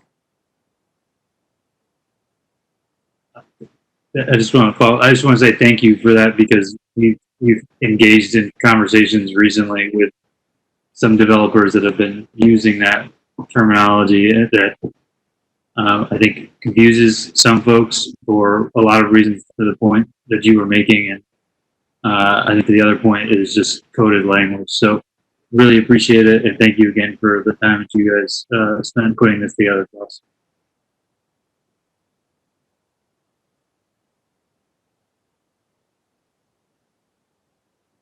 Thank you, Liam.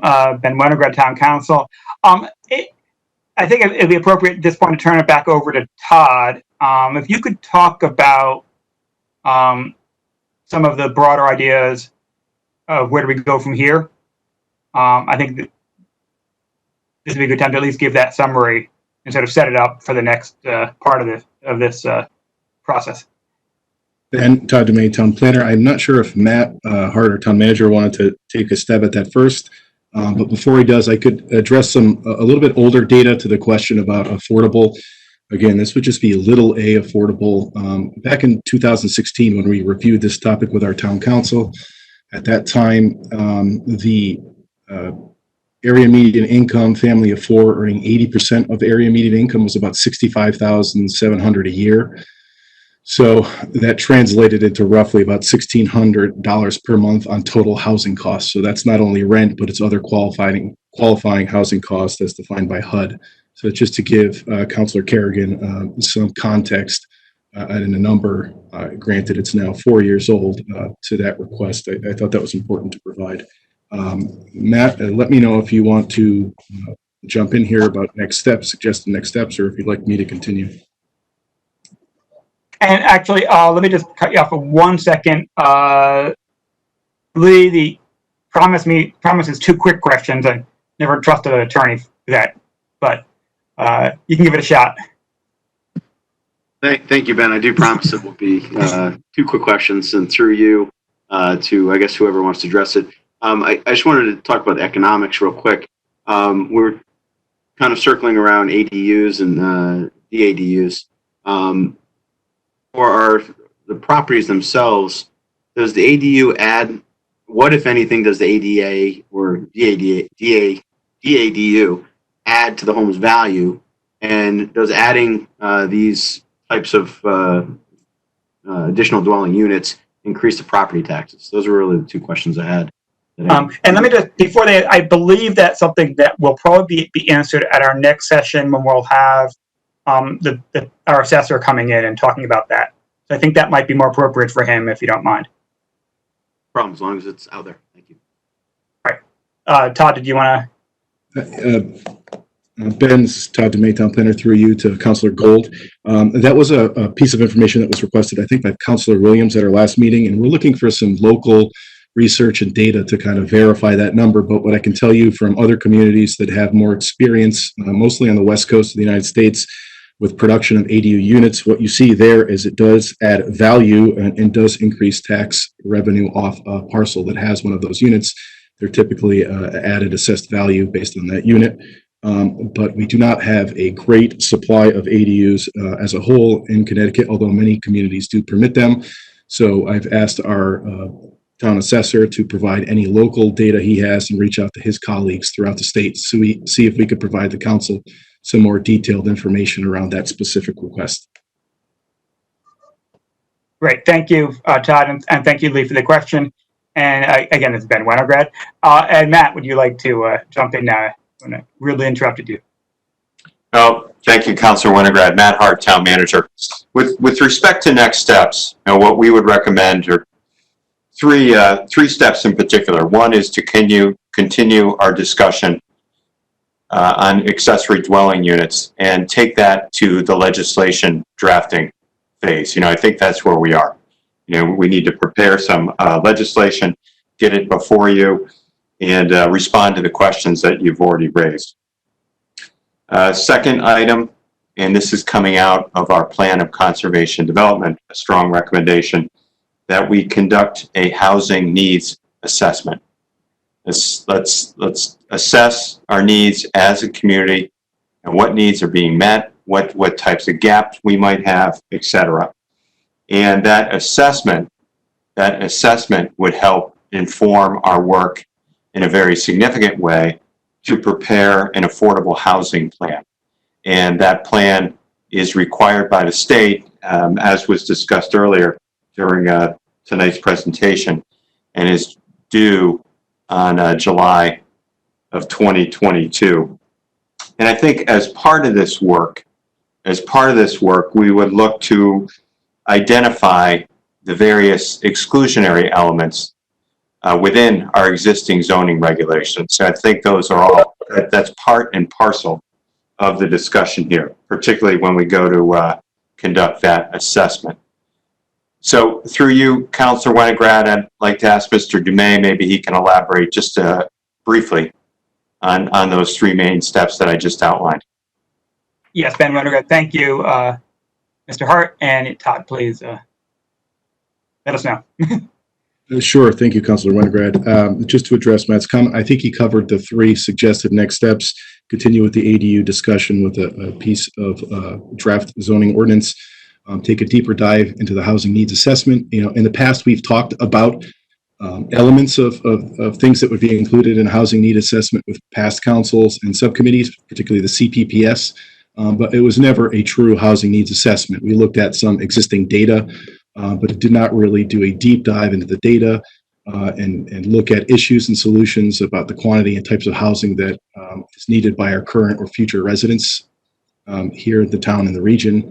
And that data will be really important to allow the council to make strategic decisions related to the housing market, which is used as a basis for policy decisions.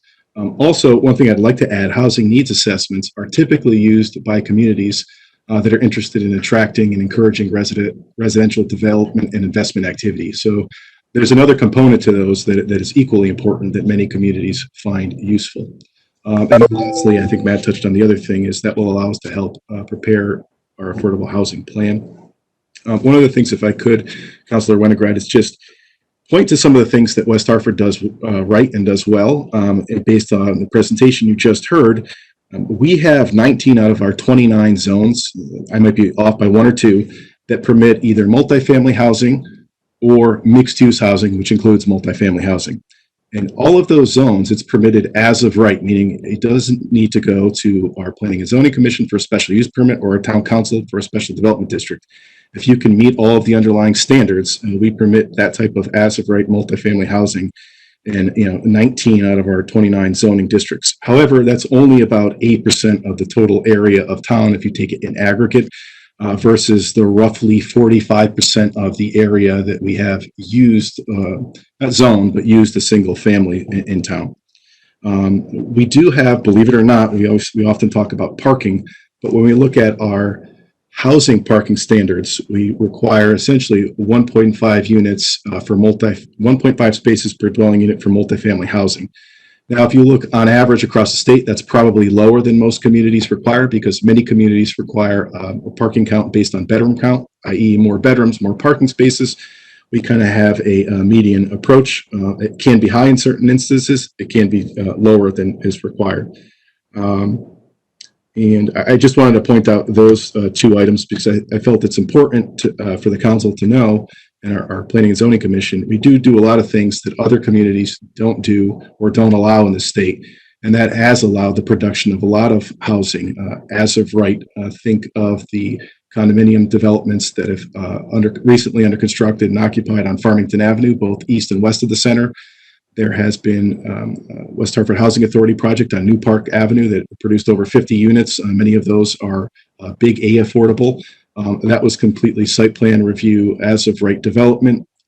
So I just wanted to leave the council with that important and positive outlook that West Hartford does do things positively in this respect. Thank you, Mr. Dumais. Ben Winograd, Town Council. So let me wrap up this conversation. Reminder that action items include getting us a copy of the PowerPoint. If we can get that emailed out as soon as possible. Also, we will be having, so the draft ordinance should be coming out fairly soon. And we'll be able to start sharing that around with a plan of discussing that at our next, whatever August meeting we have. I don't know that we've scheduled that yet. And beyond that, the other items sort of for further discussion. And with that, again, I guests are logging off, I thank you all for coming, for our guests, and I'll turn it back over to the Deputy Mayor to conduct the rest of this meeting. And apologies for going a bit long on that section, but again, I think it was worth it. I really do appreciate all the information we've received, and it was very informative and I think useful. So thank you very much. Thank you, David. Thank you, Mr. Winograd. Thank you, Liz, Kevin, Sean, Finn, and Erin. Moving right on to the next item of the agenda is our economic development update. Ms. Gorski. Thank you, Deputy. So I want to first give you an update on some of the business recovery and financial programs, as well as some hiring initiatives, and then I'll move into more of a general leasing and development update. So just an update for the Paycheck Protection Program, continuing to communicate that with our business community. So that particular program has been extended to be able to accept applications through August 8th. So earlier this month, there was a 5-week extension on that. There is still over $100 million left in the pot for businesses who have not taken that as an opportunity to be able to apply for as a support system and a lifeline through COVID. So still urging people to apply for that. In addition, the forgiveness portion of the PPP program. I know we had discussed this a little bit at last meeting, but they are still continuing to accept applications for forgiveness. Those applications opened up as of July 1. As indicated, we had done a really great webinar with the Chamber of Commerce. We had representatives from Webster Bank, Blum Shapiro, as well as the Connecticut Small Business Development Center. That was recorded, so we are continuing to distribute that link to businesses who may have missed that, and continue to receive really great feedback because it covers a wide variety of questions that our business owners have had. In addition, the economic injury disaster loan that had reopened last month as well. So continuing to communicate that. So that is for both the grant portion as well as the loan portion, and the grant portion, which is open, is qualifying up to $1,000 per employee. So that is reopened, and there is still a significant amount of money left in the pot there. Really interesting. They had processed those applications so quickly the first time around that a lot of businesses got boxed out of being able to receive funds from that program. And I've spoken with a wide variety of our business owners that say all of a sudden they had money show up into their bank accounts from the EIDL grant portion because the SBA had started to, anybody who was in the pipeline when the program had shut down the first time, they just automatically started to process those applications. So that has been really reassuring for a lot of business owners that I've communicated with. In addition, just kind of talking about supporting our businesses on the workforce side, continuing to communicate a couple different initiatives. And I think that this is really important for this committee to hear, as most of you have more interactions with the residents. I'm more interactive with the businesses, but the Connecticut Back to Work initiative, which was an initiative from the current administration that launched back in May, continuing to get the word out about that particular program. So the website in particular, and a lot of the really great tools that are being offered are online job training, online job fairs, really aimed at getting residents back to work who were affected by the pandemic, specifically through unemployment. In addition, it is also really actively trying to link people with employers who are looking to fill positions, as well as work specifically within the realms of manufacturing, IT, business services, as well as project management. There are a wide variety of different training programs as well as certification programs that are free of cost, that are available to anybody who unfortunately had to go on unemployment, but basically so that they can utilize this time to be able to skill up and get further education and further credentials to hopefully help them more successfully re-enter the workforce, as well as a component of that is working heavily with the manufacturing community and working with their already existing employees to continue to build skills and also give them additional certifications and credentials, because that has been an industry that's been deemed essential from the get-go through COVID, and really has been pretty consistent in most areas. So wanting to provide as much support as possible to be able to further people in their careers within manufacturing. And one additional item on workforce is cthires.com. That continues to be a really great platform that we're communicating, and I think certainly it is underutilized. It's under advertised and promoted. It's another free platform that allows for both residents and job seekers as well as employees the opportunity to both post jobs that they're looking to fill, as well as interact with job seekers who have posted their resumes on there.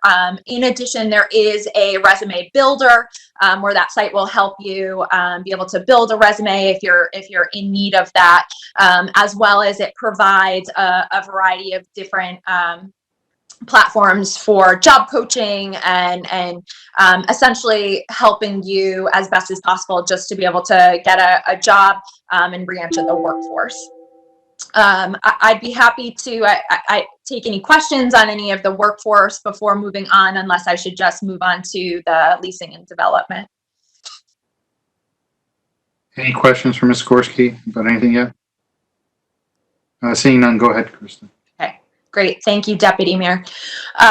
So moving on to the leasing and development. So on the business side, we have been through council, through our state legislators, through the chamber, town staff, we've all been, working really, really hard to be able to support our business community as best as possible.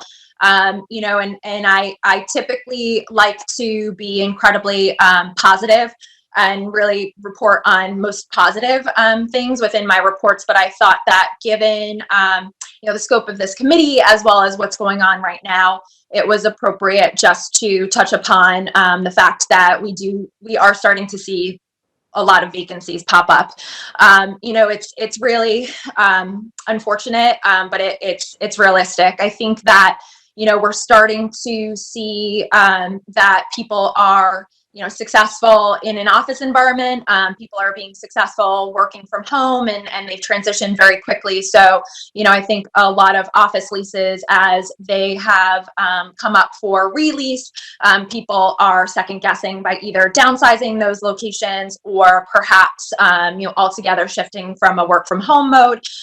In addition, I, have tried to have really candid conversations with a wide variety of our retailers and restaurants and a lot of our storefront businesses on how they're doing, and traffic is just really slow. So I think that it's been really great to see how a lot of our businesses have adapted and utilized new technology and promotions to be able to drive traffic within the limitations that they have. But ultimately, it's a lot of people are still working on being able to restore customer confidence, and that's taking a lot longer than anticipated. So where certain areas may be doing well, so specifically touching base with a lot of the major restaurant tours in the center, they're saying that sales are actually pretty good thanks to the town's implementation of expanded outdoor dining as well as retail, but perhaps in other brick and mortars, foot traffic is not as strong, and perhaps they don't do as well in terms of online sales. So just wanted to give you a quick snapshot in terms of some of our vacancy rates. So this is from CoStar.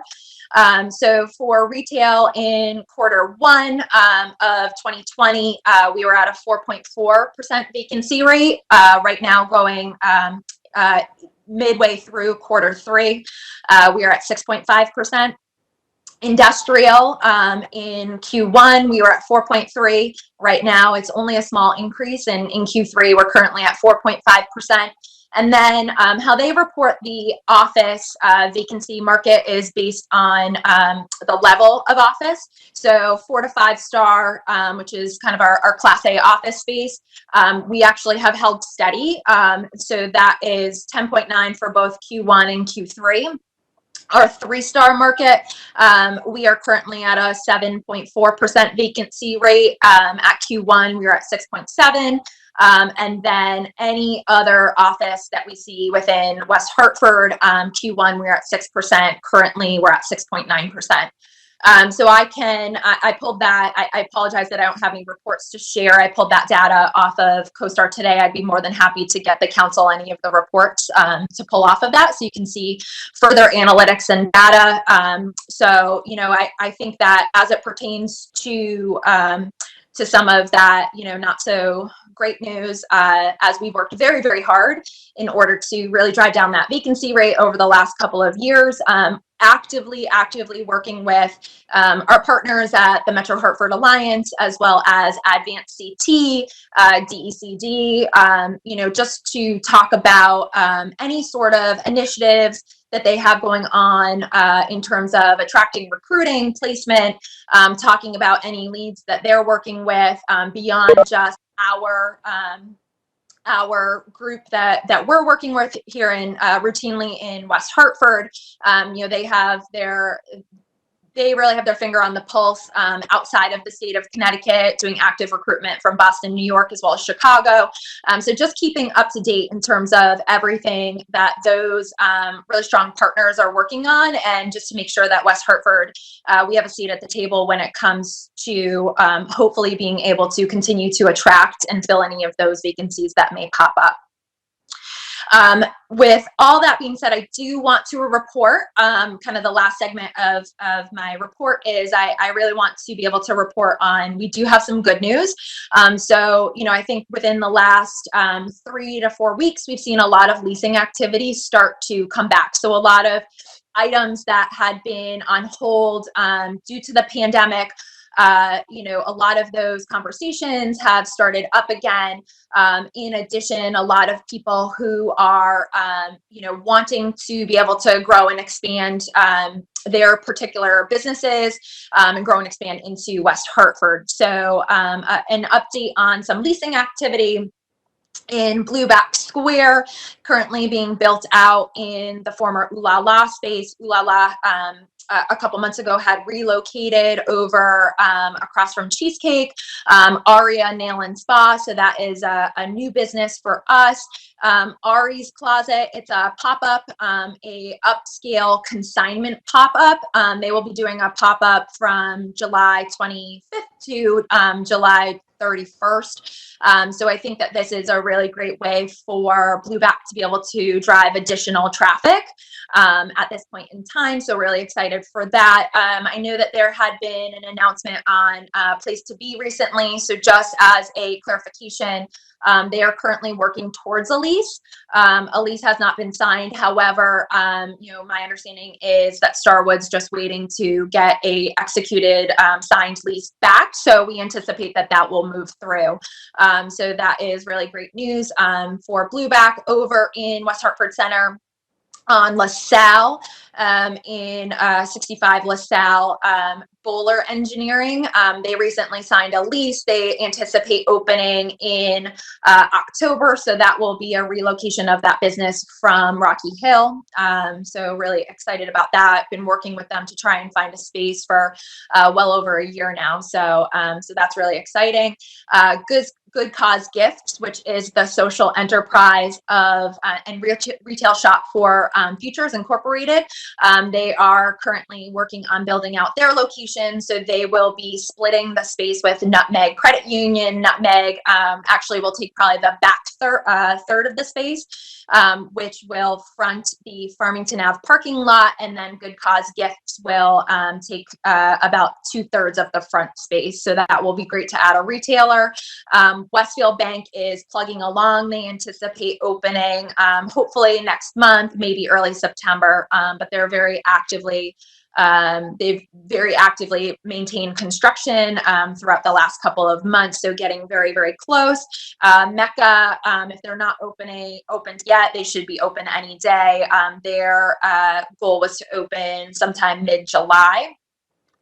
Up in Bishop's Corner, a new smoothie place that will be opening. It's called Overflow. And so they will be opening on the lower level in the Edens Plaza near where Abby Dabby is. Also, one item that council's aware of, I won't go into too much detail, but Maximum Beverage has a SDD amendment application in, public hearing set for September 8th for relocation. Over on Park Road, some activity over there. 120 Park Road has been going through a number of changes to prepare for the new tenant, which is a Nashville hot chicken concept.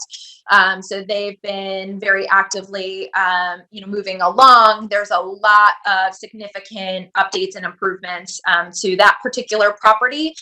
So an announcement date has not been made yet in terms of when completion will be, but it's anticipated before the end of the year.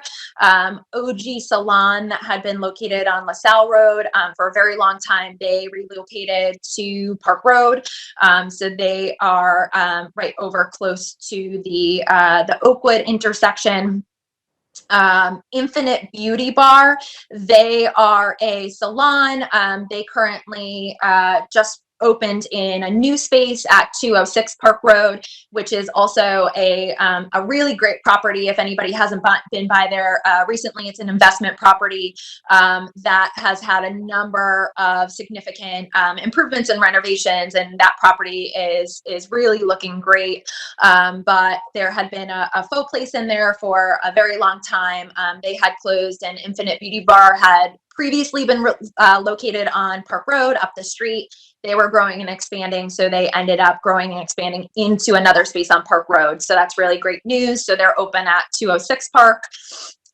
Then in addition, the last item that I have is Fabletics. They're open in the West Farms Mall as well. So happy to take any questions on any of that or anything in addition. Any questions for Ms. Gorski? Seeing none, thank you for your presentation. As I predicted months ago and still continue to hold firm, I think that the business environment is changing quite rapidly, and the uncertainty, as long as this pandemic continues to affect our nation, will lead to a lot of different economic and business decisions. So I anticipate that you'll be quite busy in the months ahead for quite a period of time as things settle out. So like I've said before, I think West Hartford's a great place to locate, to do business. And the more that we do to promote that and to show people why they should locate here, the better we will be on the other side of this. Seeing no other comments, thank you very much for your report this evening. Mr. Manager, Town Manager's update. Thank you, Deputy Mayor. Matt Hart, Town Manager. And I would also like to thank Ms. Gorski for her comprehensive report this evening. And the CoStar platform that we've been using lately is providing quite valuable data. So I'm glad we went ahead with that purchase at her recommendation. Just three things for you quickly. As you may recall, in town, as part of our recovery for the municipal organization itself, last week we went to what we've labeled as phase 3, and that is a maximum of 50% of staff in the building at any one point in time. It's going relatively smoothly, and in a couple of weeks we are planning to allow the public back at Town Hall for limited appointments on an as-needed basis. So we've got a week or two to sort that out, and we will have a plan, if you will, on the public relations side in order to inform the community and what offices they can access and how. Two more items. I have not forgotten your questions regarding municipal broadband and how we could expand our wireless network to create more nodes in public spaces. I am discussing that internally and plan to have more for you, more information for you on that over the next couple of months. And then last but certainly not least, the One Park project that we discussed last time. I am hoping to schedule a special council meeting for next week to continue that discussion.